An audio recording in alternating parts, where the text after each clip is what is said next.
Welcome to our channel PR English Adda. Sir మనం PR English అడ్డాలో hostel welfare ఆఫీసర్కి సంబంధించినటువంటి complete course అనేది అవైలబుల్గా ఉందండి.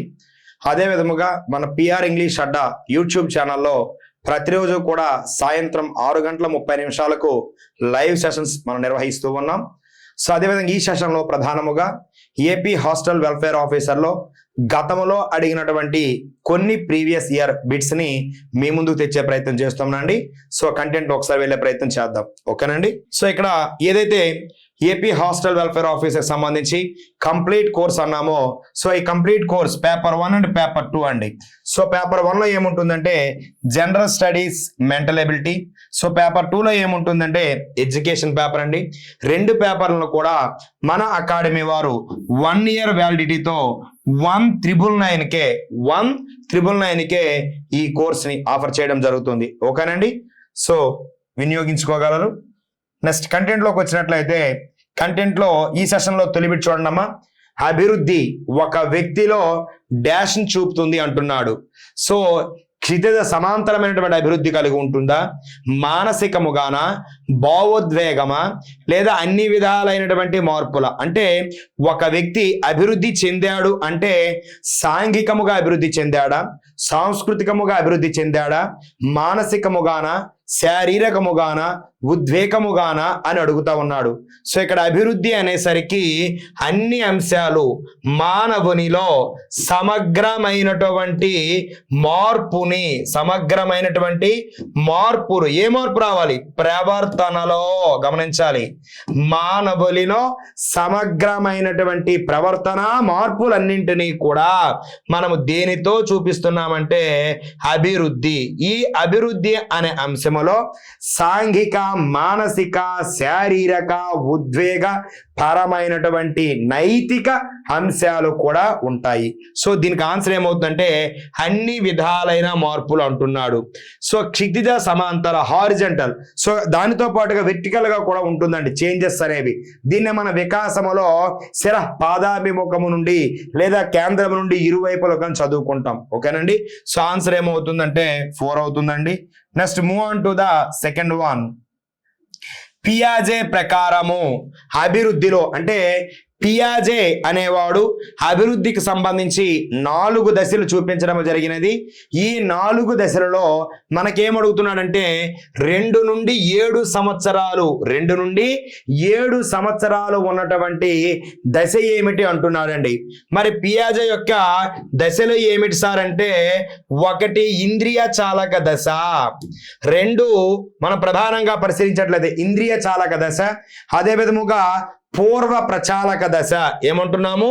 పూర్వ ప్రచాలక దశ, ప్రీ ఆపరేషనల్ స్టేజ్. అదే విధముగా మీరు పరిశీలించినట్లయితే మూర్త ప్రచాలక దశ, ఇంద్రియ చాలక దశ, పూర్వ ప్రచాలక దశ, అమూర్త ప్రచాలక దశలు. మరి ఇంద్రియ చాలక దశ ఎప్పటి నుండి ఎప్పటి వస్తారంటే 2 సంవత్సరాల వరకు, 0 నుండి 2 సంవత్సరాలు. పూర్వ ప్రచాలక దశ 2 నుండి 7 సంవత్సరాలు. మూర్త ప్రచాలక దశ 7 నుండి 11 సంవత్సరాలు. అమూర్త ప్రచాలక దశ 11 నుండి ఎంతవరకు ఉండొచ్చు. సో ఇక్కడ మనకు అడిగింది ఏంటి? 2 to 7 years. So pre operational stage, దీనిని ఏమంటున్నామంటే ముందస్తు కార్యాచరణ అంటున్నామండి. సో దీనిని ప్రీ ఆపరేషనల్ స్టేజ్ అంటున్నాము. సో ఆన్సర్ ఏమవుతుందంటే 1 అవుతుందండి. సెకండ్ 1 అవుతుంది, గమనించాలి, ఓకేనండి. సెన్సరీ మోట్ ఇది ఇంద్రియ చాలక దశ, ఓకేనండి. సో ఫార్మల్, అదేవిధంగా కాంక్రీట్ ఇది మూర్త, ఇది అమూర్త అని చెప్తున్నామండి, ఓకేనండి. సో ఆన్సర్ గమనించాలి. అండ్ థర్డ్ 1 చూడండి సార్, అభిప్రాయము వర్సెస్ అపరాధం. ఇక్కడ ఎరిక్సన్ యొక్క మనోసాంఘిక వికాస సిద్ధాంతానికి సంబంధించి అడుగుతున్నాడండి. మనోవికాస సిద్ధాంతము. ఈ మనోవికాస సిద్ధాంతములో ఎరిక్సన్ అనే మహాశయుడు ఎన్ని దశలుగా విభజించాడంటే 8 దశలుగా విభజించాడు. ఇక్కడ విభజించిన దానిలో ప్రధానంగా పరిశీలిస్తే మొదటిది పూర్వ శైశవ దశ, ఇదండి పూర్వ శైశవ దశ. రెండవది ఉత్తర శైశవ దశ. మూడవది ప్రధానంగా పరిశీలించినట్లయితే క్రీడా దశ. పూర్వ, ఉత్తర, క్రీడ, అదే విధముగా పాఠశాల. 4వది ఏమవుతుంది? పాఠశాల అనేది అవుతుందండి. పరిశీలించాలి ఒక్కసారి. 2, 3, 4. మరి పూర్వ శైశవ దశ ఏదండి? పూర్వ శైశవ దశలో వ్యక్తి అనేవాడు ఎటువంటి లక్షణాన్ని కలిగి ఉంటాడు అంటే నమ్మకము, అపనమ్మకము. అంటే ఇక్కడ ఆశ అనే సద్గుణము, నమ్మకము, అదే విధముగా అపనమ్మకము అనే లక్షణాన్ని కలిగి ఉంటాడు. ఆశ అనే సద్గుణం అనేది డెవలప్ అవుతుంది. మరి ఉత్తర శైశవ దశలో ఎటువంటి లక్షణాన్ని కలిగి ఉంటాడంటే స్వయం ప్రతిపత్తి భావన. ఏమండి? స్వయం ప్రతిపత్తి అనేది కలిగి ఉంటాడంట. స్వయం ప్రతిపత్తి అనేది ఎక్కడ మనకు కనిపిస్తుందంటే ఈ యొక్క ఉత్తరలో స్వయం ప్రతిపత్తి. సో అదే విధముగా క్రీడా దశలో ఏదండి? క్రీడా దశలో ఎలా ఉంటుందంటే చొరవ చూపడము, అపరాధము అనే భావన. చొరవ చూపడము, అపరాధము అంటున్నాడు. ఎస్. అండ్ పాఠశాల దశ సంబంధించి పరిశీలించినట్లయితే శ్రమించడము మరియు న్యూన్యత భావము. న్యూన్యత గమనించాలి. ఇక్కడ మనకు ఆప్షన్స్ 4 ఇచ్చాడు. 1వ దశ, 2వ దశ, 3వ దశ, 4వ దశ. సో 3వ దశలో చొరవ చూపడము, అపరాధం అనేది ఉంటుంది అండి. సో ఆన్సర్ ఏమవుతుందంటే సి. ఎవరి ప్రకారము? ఎరిక్సన్ ప్రకారము. ఎరిక్సన్ ఎవరి యొక్క శిష్యుడు? సిగ్మండ్ ఫ్రాయిడ్ యొక్క శిష్యుడు. సిగ్మండ్ ఫ్రాయిడ్ ఎవడు? మనోలైంగిక వికాస సిద్ధాంతము, మనోలైంగిక వికాస సిద్ధాంతాన్ని ప్రతిపాదించిన వాడు సిగ్మండ్ ఫ్రాయిడ్. మనోసాంఘిక వికాస సిద్ధాంతము, మనోసాంఘిక వికాస సిద్ధాంతం ప్రతిపాదించిన వాడు ఎరిక్సన్. ఓకేనండి? సో గురు శిష్యుల యొక్క బృందం. మనకు అడుగుతున్నది అభిప్రాయము, అపరాధము. ఇది ఆన్సర్ 3rd one. ఓకేనండి? Move on to the next one. గమనించాలండి. 4th one అడుగుతా ఉన్నాడు చూడండి. డాష్ అభివృద్ధి యొక్క జోన్ అనేది ఒక వ్యక్తి నిపుణుల మార్గదర్శకత్వముతో చేయగలిగిన సామర్థ్యాల పరిధిని సూచిస్తుంది. గమనించాలి. సరే ఏమంటున్నాడు? అభివృద్ధి అంట జోన్ అనేది, ఒక అభివృద్ధి జోన్ అనేది ఎలా ఉంది? నిపుణుల యొక్క మార్గదర్శకత్వముతో చేయగలిగిన సామర్థ్యాల పరిధిని సూచిస్తుంది. కానీ వారు ఇంకా సొంతంగా నిర్వహించలేరు. అంటే ఒక అభివృద్ధి చేయడానికి సలహా అయితే కావాలి. సలహా ఇచ్చినంత మాత్రాన వాళ్ళు నేరుగా అయితే చెయ్యలేరంట. ఇటువంటి అభివృద్ధి జోన్ ఏమి అంటున్నాడండి? సో ఇక్కడ గమనించాలి. మనకి ఇంగ్లీష్లో గమనించినట్లయితే the zone of dash development refers to the range of abilities an individual can perform with the guidance of an expert but cannot perform on their own అంటున్నాడు. ఇది మనం గమనించినట్లయితే స్కఫోల్డింగ్ ఏదండి? స్కఫోల్డింగ్. దీనికే మనము సారువా అంటున్నాము. అదే విధముగా MKO మోర్ నాలెడ్జబుల్ అదర్స్. అదే విధంగా ZPD zone of proximal development. ఏదైతే స్కఫోల్డింగ్ కి MKO కు మధ్య ఉన్నటువంటి అంతరము ఏదైతే ఉందో, ఏదైతే in difference between MKO and scaffolding, this called ZPD zone of proximal development. దాన్నే మనకు అడుగుతున్నాడు. ఒక వ్యక్తికి అందించినప్పటికీ కూడా అతను చేయలేకపోవడానికి గల మధ్య వ్యత్యాసాన్ని ఏమంటామంటే ZPD అంటాము. సో అదే ఇక్కడ జోన్ ఆఫ్ ప్రాక్సిమల్ అవుతుందండి. సో ఆన్సర్ ఏమవుతుందంటే ఏ, సన్నిహిత. ప్రాక్సిమల్ అనేది గుర్తుపెట్టుకోవాలండి. ఓకేనండి? సో ఇది స్కఫోల్డింగ్ అంటే ఎవరు, MKO అంటే ఎవరు, ZPD అంటే ఎవరు తెలిసినట్లయితే దీనికి ఆన్సర్ చేసే అవకాశం అనేది ఉంటుంది. నెక్స్ట్ 5th one చూసే ప్రయత్నం చేద్దామండి. సో చూడండి ఒకసారి క్వశ్చన్. డాష్ అనేది వ్యక్తిత్వానికి సంబంధించిన ముఖ్యమైన భాగం. అది వారసత్వంగా వచ్చిన లక్షణాల ద్వారా నిర్ణయించబడుతుంది. సో ఇక్కడ ఆప్షన్స్ ఇచ్చాడు. లక్షణము, స్వభావము, జ్ఞానము, విలువలు. ఇందులో ఏది వారసత్వంగా వస్తుంది ఐడెంటిఫై చేయండి అమ్మా. Which one is the, so genetically రావడం జరుగుతుంది. ద క్యారెక్టరా, టెంపరమెంటా, నాలెడ్జా, వాల్యూసా? సార్ నాలెడ్జ్ అనేది అభ్యసనము అనే ప్రక్రియ ద్వారా సాగుతుంది. అభ్యసనము అనేది పరిసరాలు కూడా ప్రభావితం చేయబడతాయి కాబట్టి ఇది కాదు. విలువలు, ఒక వ్యక్తి విలువలు ఎలా నేర్చుకుంటాడు? సాంఘిక అంశాల ద్వారా నేర్చుకుంటాడు. ఇది కాదు. సో అయితే లక్షణం అవ్వాలి లేదా స్వభావం అవ్వాలి. లక్షణాలు అనేవి సో చాలా డిఫరెంట్ లెవెల్లో ఉంటుంది. బట్ స్వభావము అనేది పూర్తిగా వారసత్వంగా రావడము జరుగుతుంది. కలుగుతుంది అండి. ఫిఫ్త్ వన్ ఆన్సర్ ఏమవుతుందంటే 2 అవుతుందండి. స్వభావము ఈజ్ ద రైట్ ఆన్సర్. అంటే స్వభావము అనేది వ్యక్తిత్వానికి సంబంధించిన ముఖ్యమైన భాగము. ఎస్, అది వారసత్వంగా వచ్చిన లక్షణాల ద్వారా నిర్ణయించబడుతుంది. Dash is the part of the personality. So English అండి, ఇక్కడ గమనించాలి. పర్సనాలిటీ ఇన్ ద సెన్స్ మూర్తిమత్వములకు సంబంధించి అడుగుతున్నాడు. That is are the determined by the heredity అడుగుతున్నాడు. ఎస్, ఇక్కడ స్వభావము అనేది ఆన్సర్ అవుతుంది. నెక్స్ట్ 6th వన్ చూడండి ఒకసారి. ఎప్పటికే ఉన్న మన పథకాలలోకి కొత్త సమాచారాన్ని తీసుకునే ప్రక్రియని ఏమంటారు? ఆల్రెడీ కొంత ఇన్ఫర్మేషన్ నీ దగ్గర ఉంది సార్, బట్ అది సరిపోవట్లేదని వేరే వేరే అంశాల నుండి కొంత ఇన్ఫర్మేషన్ గ్యాదర్ చేస్తున్నావు. గ్యాదర్ చేసిన ఇన్ఫర్మేషన్ని నీ ఇన్ఫర్మేషన్లో ఎక్కడైతే ఖాళీలు ఉన్నాయో అక్కడ మాత్రమే పూరిస్తున్నావు. నీ ఇన్ఫర్మేషన్ని చేంజ్ చేయట్లేదు. పాత ఉన్నటువంటి ఇన్ఫర్మేషన్ అలానే ఉంది, కొత్త అంశాలని అక్కడ యాడ్ చేస్తున్నావు. ఇలా యాడ్ చేయడాన్ని ఏమంటాము అంటున్నాడు? వేగ అభివృద్ధినా, సమతుల్యమా, సమీకరణమా, సమతుల్యతను అంటున్నాడు. తీసుకుంటున్నావు. రాష్ట్ర ప్రభుత్వం నిధులని సమీకరిస్తుంది, కేంద్ర ప్రభుత్వం నిధులని సమీకరిస్తుంది. ఎస్, సమీకరణ ఉన్నది అలా ఉంటుంది. కొత్తది ఏదైనా అడాప్ట్ చేసుకున్నట్లయితే దాన్ని ఏమంటామంటే సమీకరణ అంటామండి. సో ఇక్కడ 6th వన్ ఆన్సర్ ఏమవుతుందంటే సి అనేది అవుతుందండి. ఓకే అండి.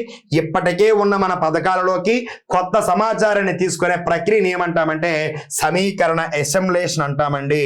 ఎస్, గమనించాలి. నెక్స్ట్ వన్ పరిశీలించినట్లయితే 6th వన్. 7th వన్ చూడండి ఒకసారి. డాష్ గుర్తింపు యొక్క ప్రయోజనాలలో ఒకటి అంటున్నాడు. Dash is one of the benefits of the identity. గుర్తింపు. సో అభ్యసనమా, ఆత్మవిశ్వాసమా, పరిపక్వత, ప్రవర్తన. గమనించాలి. ఒక వ్యక్తి ప్రవర్తనలో అభ్యసనము మరియు పరిపక్వత అనేవి ప్రధానమైన పాత్రను పోషిస్తాయి. ఒక వ్యక్తికి సరైన ఏజ్ రాకుండా మనము ఎంత అభ్యసించినప్పటికీ వాడికి పరిపక్వత లేదు కాబట్టి చేయలేడు. ఒక వ్యక్తికి పరిపక్వత ఉన్నప్పటికీ కూడా సరైనటువంటి అభ్యసనము, సరైనటువంటి కోచ్, సరైనటువంటి గైడెన్స్ లేకపోయినట్లయితే అతని యొక్క పెర్ఫార్మెన్స్ అనేది అంతంత మాత్రంగానే ఉంటుంది. ఓకేనండి. ఇక్కడ గుర్తింపు అనే అంశంలో ఎల్లప్పుడూ కూడా క్రియాశీలక పాత్ర పోషించేది ఏమిటంటే ఆత్మవిశ్వాసము. ఎస్, ఆత్మవిశ్వాసం పెరుగుతుంది అండి. ఆత్మవిశ్వాసం డెవలప్ అవుతుంది. ఒక ఎగ్జామ్ లో ఒక క్వశ్చన్ నువ్వు చూసావు, దానికి కరెక్ట్ ఆన్సర్ వచ్చేసింది అనుకోండి, 2వ బిట్ వచ్చేసింది, 3వ బిట్ వచ్చేసింది, 4వ బిట్ నీకు తెలియకపోయినా రైటే పెట్టేస్తావు. కారణం ఏమిటంటే ఆత్మవిశ్వాసం అనేది ఒక వ్యక్తి యొక్క సమర్థతను నిర్ణయిస్తుంది. మరి ఆత్మవిశ్వాసం అనేది వ్యక్తిలో ఎలా బిల్డ్ అవుతుందంటే గుర్తింపు ద్వారా. దేని ద్వారా? గుర్తింపు ద్వారా. ఓకేనండి. నెక్స్ట్ మనం గమనించే ప్రయత్నం చేద్దాం. 8th వన్ చూడండి ఒకసారి. డాష్ అనేది ఒత్తిడి మరియు ఉద్రేకం ఉండే సమయం అంటున్నాడు. Dash is period of the stress and storm. కౌమారము, బాల్యము, బాల్య ఆరంభ దశ, జ్ఞాన దశ అంటున్నాడు. గమనించాలండి. ఒత్తిడి, ఉడుదుడుకులతో ఉన్నటువంటి దశ కౌమార దశ అని మనకి చెప్పినటువంటి వ్యక్తి స్టాన్లీ హాల్. ఎవరండి? Stanley hall. సో డైరెక్ట్ పెట్టండి. ఇది కౌమార దశ అంటేనే ఒత్తిడి మరియు ఉద్రేకం అనేది సో వాడి కంట్రోల్లో ఉండవు. చాలా ఎమోషనల్ ఇన్బ్యాలెన్సింగ్ ఉంటుంది. ఎమోషనల్ బ్యాలెన్సింగ్ అనేది ఉత్తర బాల్య దశలో ఉంటుంది, ఉద్వేగ కెథారిసిస్. బట్ ఇక్కడ కౌమార దశలో ఒత్తిడి, ఒడిదుడుకులు అనేవి ఎక్కువగా ఉంటాయి. శరీరములో సంభవిస్తున్నటువంటి మార్పుల్ని అడాప్ట్ చేసుకోవడం, ఆ మార్పులకు అనుగుణంగా సమాజంలో సాంఘికముగా వ్యవహరించడం అనేది వ్యక్తికి కష్టంగా ఉంటుంది. కాబట్టి పిల్లవాడు కొంత ఇబ్బంది కలుగుతూ ఉంటాడండి. నెక్స్ట్ వన్ మనం పరిశీలించినట్లయితే 9th వన్. ఎస్, చూడడం ఒక్కసారి. ఇక్కడ ఏమంటున్నాడు? జేబీ వాట్సన్ ఈ సిద్ధాంతముతో సంబంధం కలిగి ఉన్నాడు. నిర్మాణాత్మక, క్రియాత్మక, మానవతావాదము, ప్రవర్తనవాదం. ఎస్, నిర్మాణాత్మకము కన్స్ట్రక్టివ్ అప్రోచ్ కి సంబంధించి ఎవరంటే పియాజే మరియు వైగాట్స్కీ. ఎవరండి? పియాజే మరియు వైగాట్స్కీ. మానవతావాదానికి పితామహుడిగా ఎవరిని చెప్పుకుంటామంటే అబ్రహం మాస్లో. ఎవరండి? Abraham Maslow. ఈ ప్రవర్తనవాదానికి సంబంధించి ఈఎల్ థారండైక్, అదేవిధముగా బిఎఫ్ స్కిన్నర్, అదేవిధముగా ఇవాన్ పావులోవ్, జేబి వాట్సన్.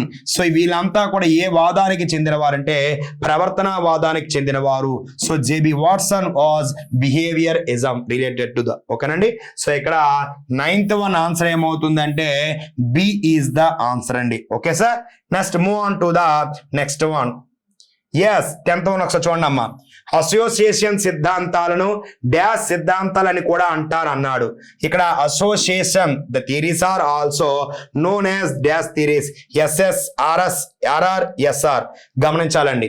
ఇక్కడ ప్రధానంగా పరిశీలించినట్లయితే మనకి ఎస్ టైప్, అదే విధముగా ఆర్ టైప్, అదే విధముగా ఎస్ఆర్ ఉంటాయి. ఎస్ టైప్ ఎవరిది అంటే ఇవాన్ పావులోవ్, శాస్త్రీయ నిబంధన సిద్ధాంతము. ఎస్. ఆర్ టైప్ ఎవరంటే కార్య సాధక సిద్ధాంతము. ఏదండి? కార్య సాధక సిద్ధాంతము. ఇది ఎవరంటే బిఎఫ్ స్కిన్నర్. అండ్ ఎస్ఆర్ ఇక్కడ ఎవరంటే ఈఎల్ థారండైక్. సో ఇక్కడ ఆన్సర్ ఏమవుతుంది అంటే డి అవుతుందండి. ఎస్ఆర్ ఎవరు అంటే డి అవుతుంది. Okay sir. సో ఇక్కడతో ఈ సెషన్ అనేది ఎండ్ అవుతుందండి. గమనించాలి. సో ఇక్కడ మనం గమనించినట్లయితే ఏపీ హాస్టల్ వెల్ఫేర్ ఆఫీసర్ సంబంధించి కంప్లీట్ కోర్స్ అనేది లాంచ్ చేయడం జరిగిందండి మన అకాడమీ వారు. So general studies, mental ability, education paper రెండింటిని కూడా లాంచ్ చేశారు. కేవలం 1 year వ్యాలిడిటీతో 1,999కే కోర్స్ను ఆఫర్ చేయడం జరుగుతుంది అండి. So latest digital classes, material, topic wise bits అనేవి అందుబాటులో ఉన్నాయి సార్. మన క్లాస్ యొక్క ప్రత్యేకత. ఓకేనండి. ఎస్. థ్యాంక్ యూ అండి. Thank you one and all. Thank you so much.